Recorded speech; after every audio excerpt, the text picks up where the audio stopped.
আপনারা সকলেই মনে করতে পারেন বা মনে করছেনও হয়তো যে এই যে মোহাম্মদ ইউনূস তিনি এত শক্তি পাচ্ছেন কোত্থেকে, তিনি যা খুশি তাই করে যাচ্ছেন, কারুর কথা মানছেন না, কোনো আইনের তোয়াক্কা করছেন না, এত শক্তি দিচ্ছে কি?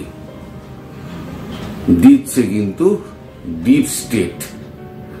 ডিপ স্টেট কিন্তু আমরা যতই বলি ডিপ স্টেট ইনঅ্যাক্টিভ হয়েছে, কিন্তু ডিপ স্টেট ইনঅ্যাক্টিভ হয়নি, বরং ডিপ স্টেট আরো শক্তিশালী হয়েছে। এই ডিপ স্টেট যে পেছন থেকে এই সুরজ যারা আছে, আর্মটেক, ফার্মাটেক, তারপরে আপনার বিভিন্ন আইটি টেক যারা আছে, সমস্ত বড় বড় কোম্পানিগুলো আছে, সেই কোম্পানিগুলো সমস্ত অর্থ যোগায় ডিপ স্টেট, তাদেরই বলে, তারা অর্থ যোগায় সোরসকে। আর সোরস সেই অর্থটা সম্পূর্ণ ঢালে মোহাম্মদ ইউনূসের পেছনে, বাংলাদেশকে আনস্টেবল করার জন্য, যাতে ভারতের মানে অর্থনীতি যাতে বিগড়ে যায়, ভারতের মধ্যে একটা অস্থির পরিবেশ তৈরি হয় এবং ভারত যাতে মাথা তুলে না দাঁড়াতে পারে। কারণ পৃথিবীর প্রধান শক্তি, 1 নম্বর শক্তি আমেরিকা, সে আমেরিকাকে কেউ যেন দাবিয়ে না রাখতে পারে, তার জন্য যত রকম প্রচেষ্টা, সে পাকিস্তানকে দিয়ে হোক, আর সে বাংলাদেশকে দিয়ে হোক, সে নেপালকে দিয়ে হোক, সে ভুটানকে দিয়ে হোক, তারা এই চেষ্টা চালিয়ে যাচ্ছে। পাকিস্তান তো এখন কিছুটা আধমরা হয়ে গিয়েছে, এখন বাকি রয়েছে বাংলাদেশ। বাংলাদেশকে মারা কিন্তু ভারতের কাছে বড় ব্যাপার নয়।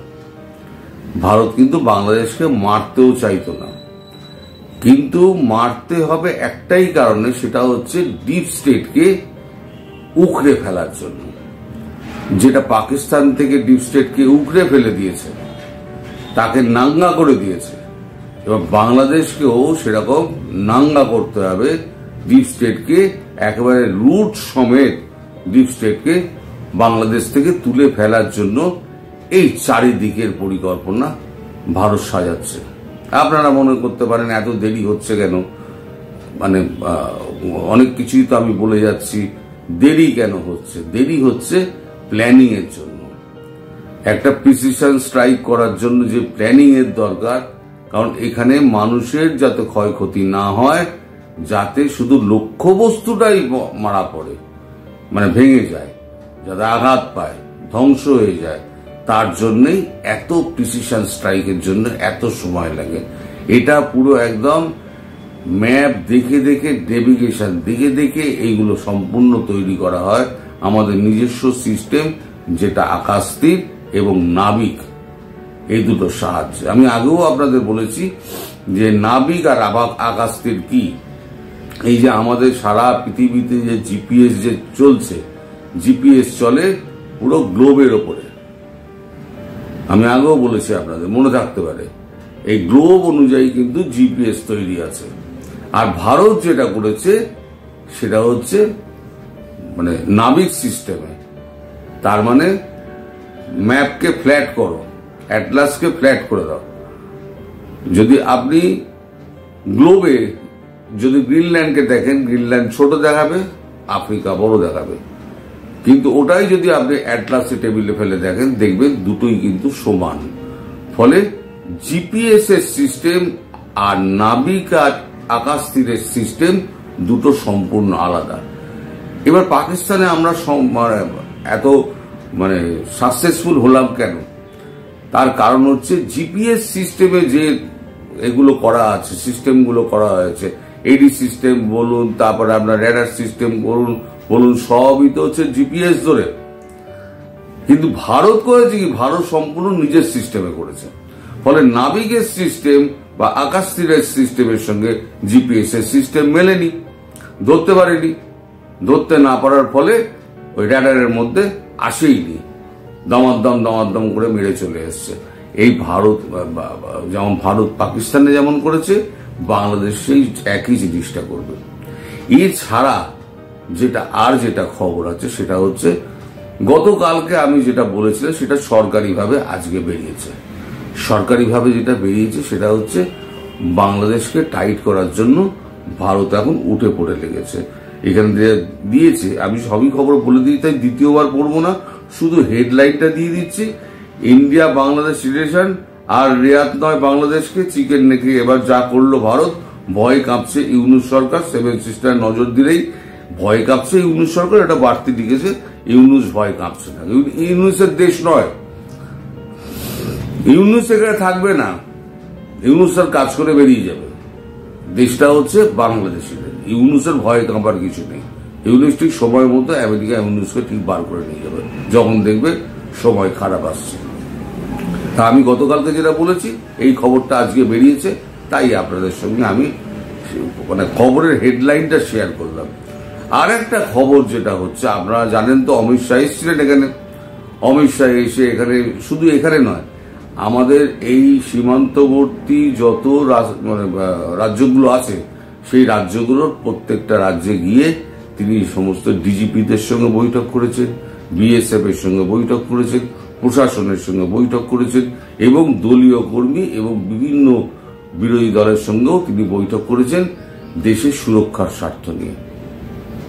এই ব্যাপারে সবাই কিন্তু এক কাট্টা, এবং বিএসএফ আর পুলিশ তো সরকারের কথা মতোই চলবে, সেটাই তো হচ্ছে রেওয়াজ।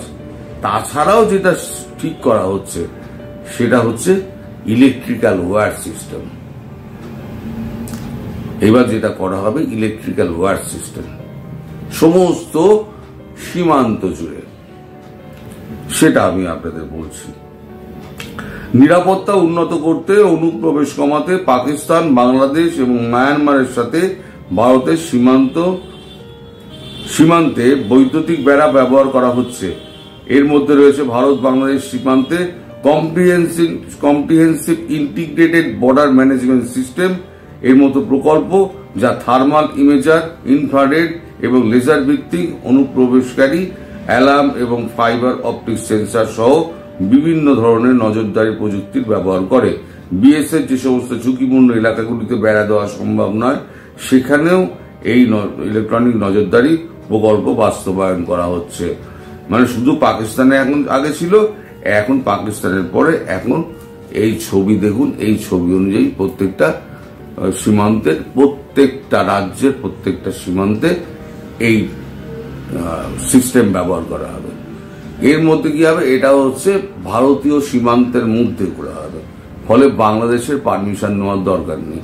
যে সীমান্তের বেড়া রয়েছে ওই বেড়া থাকবে, তারপরে হচ্ছে একটা ইলেকট্রিক্যাল ওয়্যার সিস্টেম থাকবে, ইলেকট্রিক্যাল বেড়া থাকবে, fencing, high voltage electrical fencing, সেটা হবে 12 ফুটের, এবং তারপরে আবার একটা কাঁটার বেড়া থাকবে, যাতে এপারের লোক ইলেকট্রিক্যাল ফেন্সিং এ না যেতে পারে, ওপারের লোক ইলেকট্রিক্যাল ফেন্সিং এর ধারে না আসতে পারে। তাই যেটা হবে ভারতের জমির মধ্যে হবে, ফলে ভারত কারোর অনুমতি নেওয়ার ব্যাপার নেই, এখানে ভারতের জমিতে ভারত করবে। এই যাতে এত ছোট ছোট তার খোপগুলো থাকবে, যেখানে কুকুর বিড়াল পর্যন্ত সেখানে ঢুকতে পারবে না, এই ইলেকট্রিক্যাল ফেন্সিং এর ধারে কাছে। তো যাই হোক, এখন এইগুলো সমস্ত সীমান্ত জুড়ে করা হচ্ছে।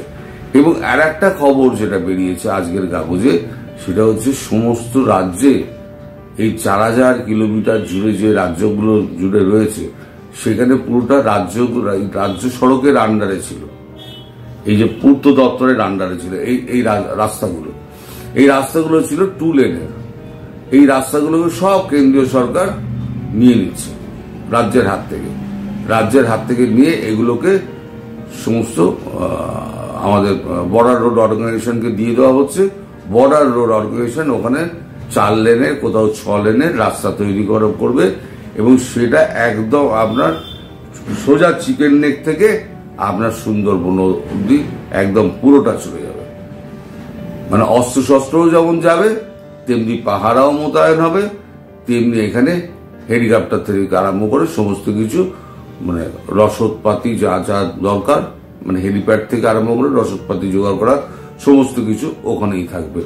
তো এই সমস্ত নতুন নতুন উন্নত সিস্টেমগুলো তৈরি করা হচ্ছে, সেটা হচ্ছে বাংলাদেশের দিকে নজর রেখে। বাংলাদেশে একটা স্ট্রাইক তো হবেই, সেটা কবে হবে তো আমি জানি না, কিন্তু প্ল্যানিং যা চলছে খুব একটা দেরি নয়। ভারত খুব একটা দেরি করতে চাইছে না। যেমন ডিপ স্টেটকে একটা জবাব ওখানে দিয়েছে, ডিপ স্টেটকে আর একটা জবাব দেবে বাংলাদেশে, যাতে সারা পৃথিবীতে আমেরিকার এই ডিপ স্টেটের মুখোশটা যাতে খুলে যায়। আর একটা খবর যেটা পাওয়া যাচ্ছে, নিউক্লিয়ার ওয়েপন যেগুলো আছে পাকিস্তানের হাতে, সেগুলো ওপরে আর আমেরিকা বিশ্বাস করতে পারছে না পাকিস্তানকে, যে নিউক্লিয়ার ওয়েপন যখন তখন যে কারোর হাতে চলে যেতে পারে। কারণ এখনো কিন্তু টুকটাক পাকিস্তানে কিন্তু করাচিতেও গতকালকে কিন্তু একটা ভূমিকম্প হয়েছে।